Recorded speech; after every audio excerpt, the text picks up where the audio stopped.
in the schools so as to nurture the students well for the future, saying the association plays a pivotal role in shaping the behaviors of the students and therefore needs to be taken up seriously. If the administration could try and support these people in what they are after, provided it is something positive, I don't see a reason for the administration to turn away from supporting these YCS members.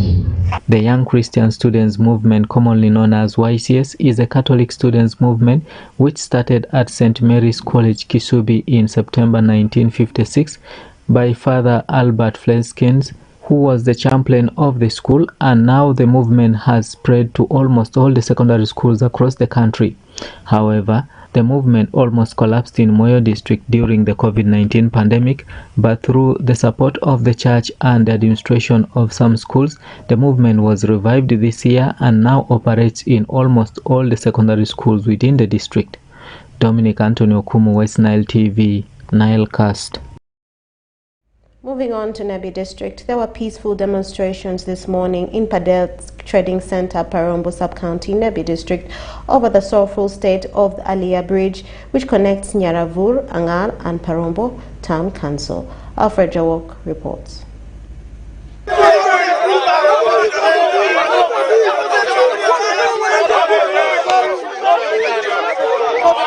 There was peaceful demonstrations this morning in Padel Trading Center, Parombo Sub-County, Nebi District, over the sorrowful state of Ayela Bridge, which connects Nyaravur, Angal to Parombo Town Council, according to the youths, with the placards indicating that the bridge was constructed by Reverend Father Elio Zanei in 1975.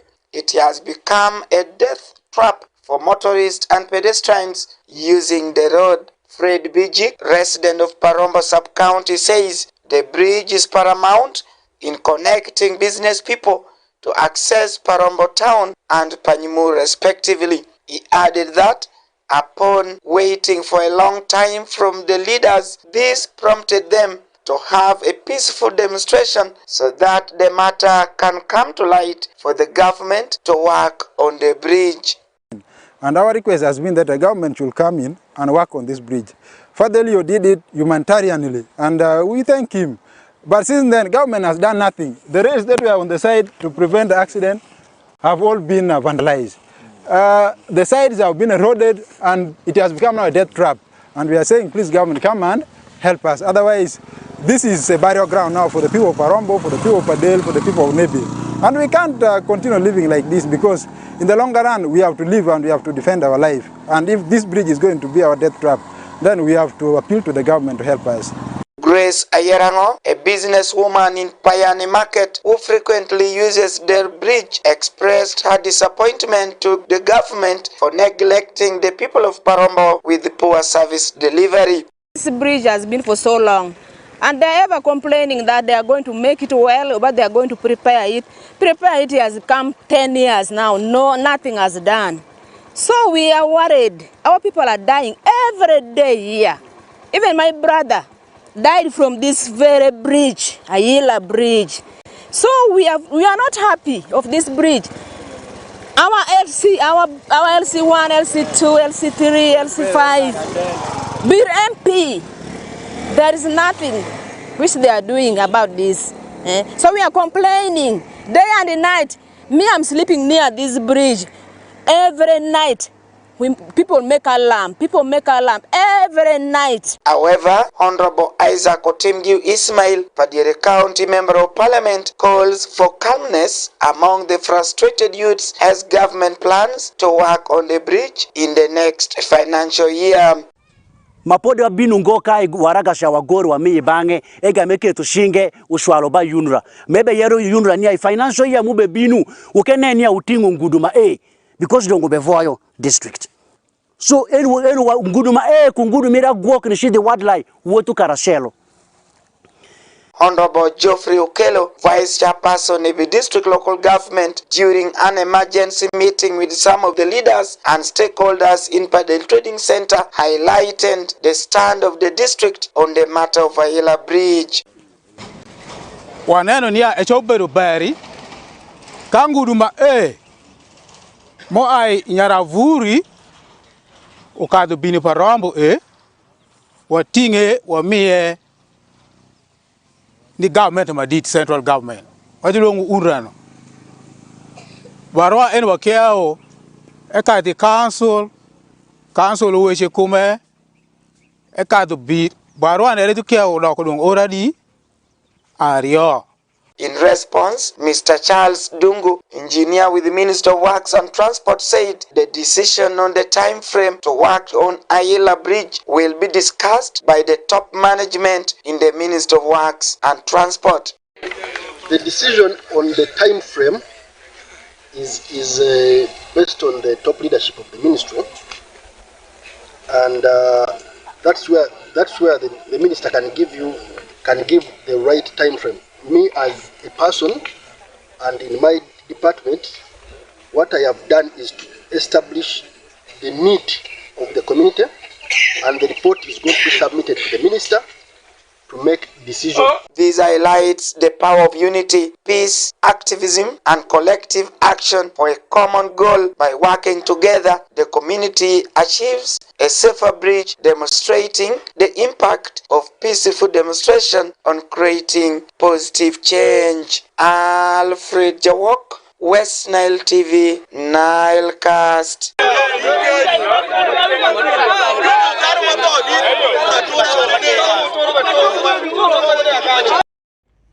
Over 7 villagers in Gulu City got excited after a Show Mercy International, through the office of the district speaker, donated 7 boreholes worth 175 million Uganda shillings. Despite 72% of the water coverage in many villages, especially those far from trading and main road centers, are still trekking kilometers in search of drinking water. Stephen Okello reports. Women like Beatrice Ayot from Paipano village in Gulu district track several kilometers searching for clean drinking water.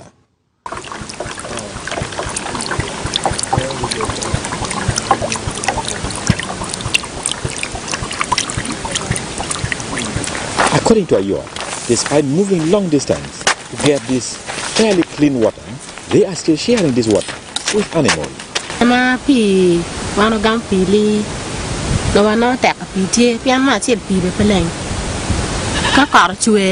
No pi when one like I did that again. I prepare a pin no one is here to pi man. No pay rumble pi.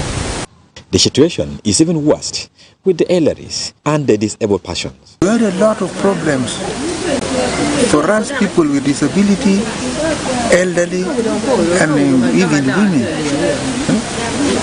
Especially like this one here. She cannot move up to 1.5 kilometers to get water. Dennis Okwelelayo, the health assistant of Owala Sub-County in Gulu district, says at Owala Health Center 2, waterborne disease is among the leading sickness recorded on a monthly basis. We do an analysis of our health center, the diseases that are reported.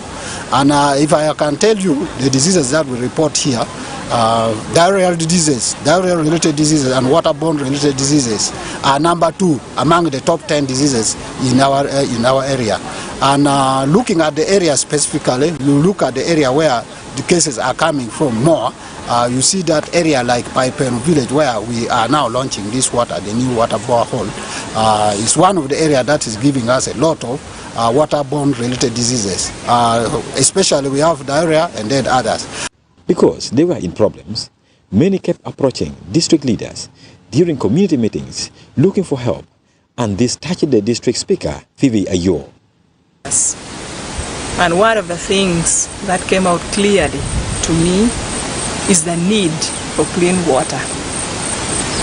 Phoebe Ayo took it up and saved 7 villages in the sub-county of Vongatira, Owalo, Patero, Palaro, and Awach with borehole that she lobbied from Show Mercy International. That is how I was able to voice the issue of clean water to Bishop Hudson, and that is how we are able to be here today to commission a water source. The need came from the community themselves, who keep telling me we don't have water. But also I don't just act on that, I check with the health assistance. Because to these villagers, it was a dream comes true.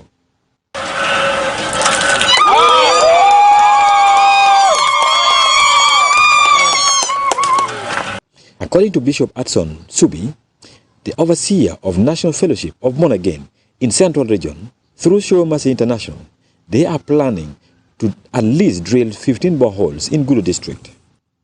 We are promising to add them more water wells. Hopefully, we want to make sure that just by this first year of us donating to them, they can at least end 2024 with about 15 water wells. The resident district commissioner, Gulu district, Nakamaya Alice, says despite having the country at heart, government has several pressing priorities, and this makes it very difficult to meet the needs of everyone in time. She also called upon development partners to come in and bridge the gap. This project has added value to the government programs that we have. These are the kind of partners we need, because government cannot be everywhere. Like I said earlier on, government has a number of competing priorities. You've seen how remote this place is. Government may not be as deep as here, but because we have one leader who knows the need of the people here, he has come out and he has lobbied. The 72% water coverage in the district is also including non-functional borehole and wells, which leave many villages to continue suffering from the same problems. Stephen Okello for West Nile Television, Nilecast. And moving on in our stories this evening, the general public in the West Nile region have been warned against putting on military attires or risk being charged for being in possession of government stores. This warning was issued by Mr. Masambu John, the regional internal security officer for the Northwest Nile region, on Friday, the 26th of July, 2024. Take a look. The warning comes after the Deputy Director of Defense, Information and Communications, Colonel Deo Akiki, said the Uganda People's Defense Forces has put in place military traffic officers who will work hand in hand with the traffic police officers so as to reduce on the crimes committed by some individuals who pretend to be military officers driving with military attires in their vehicles and in most cases violate traffic rules and live without being charged for crimes they commit. Mr. Masambu John, the Regional Internal Security Officer for Northwest Nile Region, has warned the public to desist from wearing the military attires or risk being prosecuted in the courts of law, adding that the Military Act doesn't allow civilians to put on military attires or clothes which are similar to that of the military. Like, for example, putting on jungle boots, those jungle boots which are military. There are those ones which are for industrial, but these ones are for military, including uniforms. Not only uniform for military, but even for police. People put on and they commit crimes. So there is UPDF Act, which preserves, which protects the uniforms to be a preserve of UPDF. And once you are caught with them, of course, you are charged in the law as having been got with the government stores. Superintendent of Police, Ragude Ignatius, the Police Public Relations Officer for Northwest Nile Region, however, re-echoed the same warning to the youth, saying if they are in love with the attires, they should apply to join the forces so that they will enjoy their uniforms without any problems. It is good when they like putting on the uniform. That is when the UPDF police is recruiting, you must have to apply and follow procedure. And when you qualify the standard, you have to go and enjoy your uniform. Mr. Gore Goffin, the resident district commissioner Moyo, who doubles as the chairman security committee of the district, said the attires are a preserve of the army and therefore it's wrong for the civilians to wear them, adding that some people wear the uniforms as a way of identifying with the army, which was never the case in the past regimes. So it is very wrong for a civilian to put on. The moment you put on it, automatically we will assume you are one of them, only to discover you are not. So this is where the law is very clear. But also on the other hand, the fact that we've been seeing civilians associating themselves with the military attires, some of these civilians are doing it because of the way the army and the armed forces have related with the civilians. It has now become a pride to associate yourself with them. But in the history of Uganda, it was not expected. According to the information obtained on ground, many people, especially the youth, like putting on military attires or clothes which look alike for prestige. Others put on it unknowingly. Meanwhile, others put on it with the intention to commit crime and destroy the reputation of the armed forces. It's upon this background that the security bosses came out to warn the public against wearing or being in possession of the military attires. Dominic Anthony Okumu, West Nile TV, Nilecast.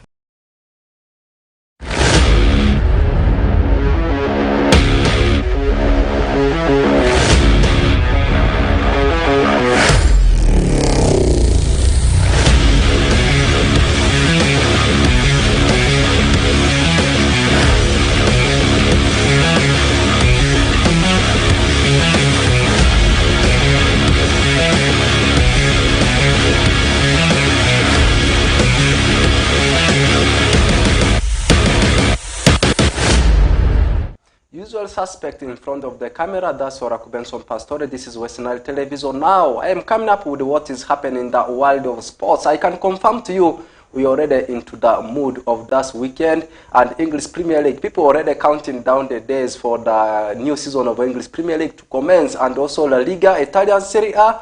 In fact, all the top leagues we have in Europe, and also StarTimes Uganda Premier League very soon will also be bouncing back. But the other leagues are going on. You go to Egyptian Premier League, it's going on.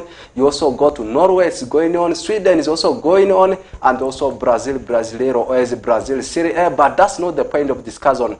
The point of discussion is all about what is happening right now on the table. Before we talk about some of the stories, breaking stories in the world of transfer, let's first take a look at what is happening in the other parts of the world. Let's start with Ugandan sports, particularly football. I can confirm to you there is an attacking midfielder, Lugazi Football Club. Of course, they have acquired in the names of Darcy, Ian Amanya. And they have acquired a attacking midfielder from the team of Karo Karunzi, and he has gone on to sign 2 years contract with Darcy Lugazi. Exciting midfielder he is, and everyone is waiting to see what, of course, he will be adding into the team of Darcy Lugazi. And also, the biggest thing which is happening right now all over the world is actually the ongoing Olympic Games. That's in France, hosted by That's France in Paris. I can confirm to you different sporting activities right now, they are taking part that side of France. I can confirm to you 32 sporting activities they are taking place, which of course I cannot mention all to you. Let's drop that one there. As usual, the biggest of which is all about the breaking stories in the world of transfer, and also transfer gossips, rumors that at the end turn as the biggest deals. And in Europe, Everton, of course, have signed Napoli midfielder. He's someone from Denmark in the names of Darcy Lindstrom on loan. And actually, they have signed him as a replacement for Darcy Amadou Onana, who left the office to join Aston Villa for £50 million. But they have acquired Lindstrom on loan from the team of Napoli. Napoli actually signed him last summer from the team of Eintracht Frankfurt, one of the German Bundesliga outfits. And last season, he made around 29 appearances for the team of Darcy Napoli. Also leaving that one there in Scotland, Rangers, of course, they have signed Wolfsburg left back, that's Vaclav Serin, on a season-long loan. And this player actually joined Wolfsburg also last season from that outfit called FC 20. and helping the club to avoid the relegation. That means Wolfsburg last season finished in the 12th position. And let's leave some of the breaking stories there, and now we take our trend to what is happening in the world of gossips and the transfers, the gossips and rumors rather. Manchester City, they have made an offer of around £40 million to sign Dan Olmo from the team of RB Leipzig. He's a Spanish, but they are fighting over that player with teams like Barcelona. You talk about teams like Bayern Munich. Barcelona initially offered something of around 50 million euros, but that amount has been turned down by the German outfit, RB Leipzig. It seems Manchester City may end up sealing the deal for Dan Olmo. Leaving that one there, England defender Jarrad Branthwaite is intending not to sign new contract with the team of Toffees unless they also offer for him a salary of £160 per week, not £1 million, but £160 per week, which Manchester United are planning to offer for him in case he switches from the team of Everton to Old Trafford-based club. So we are following the story closely, whether he will remain with the team of Everton or is joining Manchester United. Also, away from that story, but still at the theatre of dreams, Aaron Wan-Bissaka, Manchester United right back, is saying that no, I cannot go to West Ham. I rather join Inter Milan, one of the biggest clubs we have in Italian Serie A. And Manchester United, actually, they're also talking about a player called Denzel Dumfries, who is also from Netherlands, and we never know, that one may work as a swap deal for the two parties. Maybe we see Wan-Bissaka going the other side. Meanwhile, Denzel Dumfries also comes to Manchester United. Away from that, now to London, talking about Crystal Palace. In fact, they have agreed a fee of around 15 million euros. That's equivalent to the 12.6 million pounds in order to sign Senegalese midfielder, that's Ismail Sarr from French League One club, that's Olympique de Marseille. The deal is almost.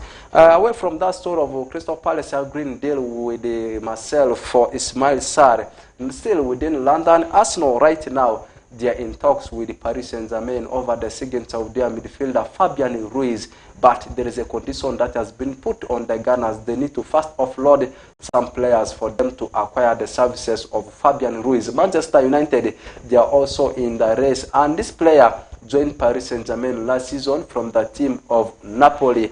Let's drop that whole story there. Still about Paris Saint-Germain, they are actually closing on a deal to sign Benfica midfielder, 19 years of age, that's João Neves. And Manchester United, they have also been talking about this particular player, including Chelsea, not forgetting about Bayern Munich. But according to the report we have got today, actually, Parisians, Principality des Parcs, based club, Paris Saint-Germain, they are almost finalizing the deal. Lastly, the only Paraguayan in English Premier League, I am talking about Miguel Almiron, is in advanced talks to leave Newcastle in order to switch for unnamed Saudi Professional League club. That is the latest update coming about Miguel Almiron. It reminds me of the only Venezuelan player who was also playing in English Premier League called Charles Rondon.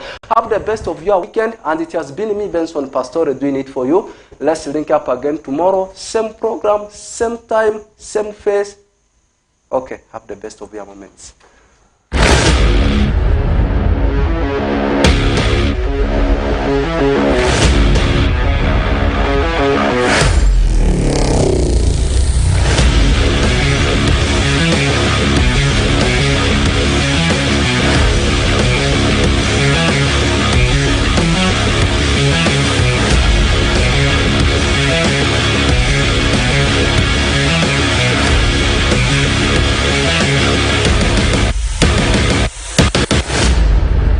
Thank you, Oracle Benson Pastore, for that sports news and that sports highlight. With that, we are welcome to the end of the Nowcast on West Nile Television.